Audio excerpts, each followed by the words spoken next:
box office. Up next, The Boz answers the critics with the star of Stone Cold, Brian Bosworth, up close.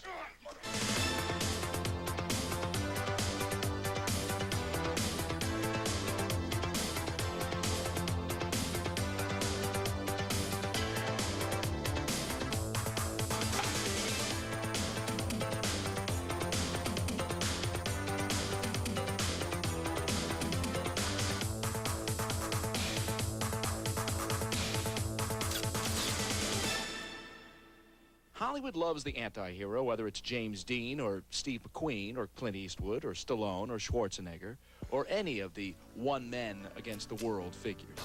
There's a fascination with the tough guy taking on the impossible odds. Perhaps now they have another one. When Brian Bosworth played football at the University of Oklahoma, he was one of the most incorrigible figures the college game had ever seen. Outrageous, outspoken, schizoid almost. His alter ego was a man named The Boz, a take-no-prisoners, win-at-all-costs mass of sound and fury, a walking controversy, a deviant, an eccentric, a millionaire before he even played a down in the NFL. He was also out of pro football before he even made a dent in the game. But if there wasn't a place in football for The Boz, there certainly was a place in the public's imagination for him. You picked up the wrong passenger, buddy! 2 weeks ago, Brian Bosworth made his cinematic debut playing, not surprisingly, an undercover motorcycle cop trying to out-thug the thugs in the name of justice. The film, Stone Cold, has not been a universally acclaimed motion picture, but it's been very well received by the public, and it's gotten some surprisingly good notices. Another fantasy in the land of Boz, or is it the product of hard work from Brian Bosworth?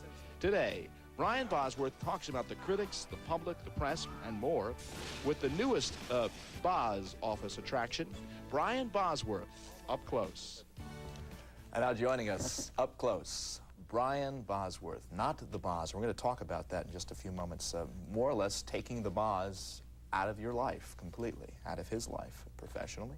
Welcome, good to see you. Good to see you too, Roy. $4 million in 1 week. What does that say to you about the public and the Boz, or Brian Bosworth anyway? It shows that they've basically gone into the theater with an open mind, looking to see what I've done in the last 2 years of my life. I think they realize that I came from some really hard times and have devoted my time and my life to a new profession and new career, and they're willing to give it a shot and see if it works, if it's good.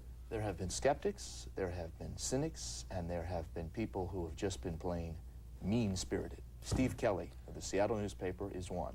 You opened today's paper, and I know you did, and this is what you see. To call Stone Cold garbage is to give garbage a bad name. Do yourself a favor, don't buy Boz's baloney, don't go to this movie, don't fall for the Bosworth pitch.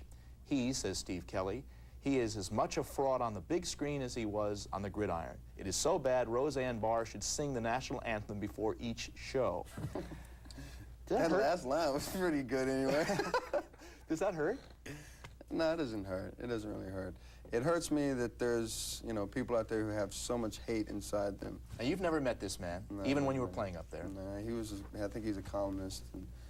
And I think he just likes to write an article every week about me. I guess I'm part of his life up there. And it's sad that he has so much hate inside himself that he has to use a form, in the paper to write something like that. But, I thank God that our fate of our world is not in his hands sometimes. So. It goes beyond reviewing the film and it gets personal. Don't see him, not the film, don't see him. Yeah. Howard Rosenberg, our media critic, Pulitzer Prize winner, talked about what it says, though, the perception, generally speaking, that Bosworth had a good time in college, he had a personality, he only played less than 3 seasons in the NFL and just had a foray right into the film business. What it really says, the big picture, in his mind, and what the public really thinks about all of this. This is what Howard Rosenberg had to say. This is Hollywood. Everybody has a gig out here. I mean, what is it, forget about the Boz. What does it tell you when G. Gordon Liddy gets his own talk show? It tells you that the bottom line is money. Whoever can make you money will find work.